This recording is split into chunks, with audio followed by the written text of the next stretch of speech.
Well, the rebels are now, as we know, very much in control of Colonel Gaddafi's compound. 3 days of intense fighting, but yesterday they pretty much walked in there. It's a very heavily guarded compound right in the centre of Tripoli. No sign, though, of Colonel Gaddafi there. Perhaps he's deep in a bunker underneath, hard to tell. But forces loyal to the colonel are still holding some of Tripoli, this area around the Rixos Hotel. There's a large park here, several square kilometres, a zoo in that corner. And from what we're hearing from the 30 or so journalists who are stuck in the Rixos Hotel at the moment, government forces are in this area, intense fighting going on there. But rebels are largely in control of the rest of the city, or so they claim. It's thought then that there might be a series of underground tunnels. There's been much speculation about this. Suggestions of one tunnel going from Colonel Gaddafi's Bab al-Azizia compound down to the Rixos Hotel, distance of a couple of kilometres. Another one possibly going all the way over here to the Matiga Air Base, and a third perhaps up to the coast. Very, very hard to tell. These tunnels, if they exist, are secret, not something that the Gaddafi regime would wanted to have discussed. But for months now, there's been speculation that these tunnels do exist. So if he's still left if he's left Tripoli, which is certainly a possibility, perhaps he left some time ago,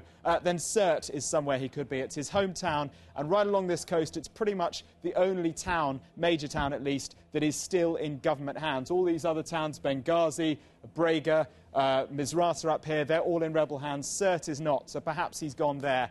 He could have gone by boat. It would probably have been a lot harder to go over land. Much of these roads now controlled by the rebels. Perhaps he's headed into the desert, his ancestral home, Sabah, right the way down here. It's a hell of a long way all the way down, but it's somewhere. It's certainly a suggestion he could have gone back down there. That's certainly one stronghold. Or perhaps he's fled away from Libya. Algeria is a possibility, certainly one country that would welcome him.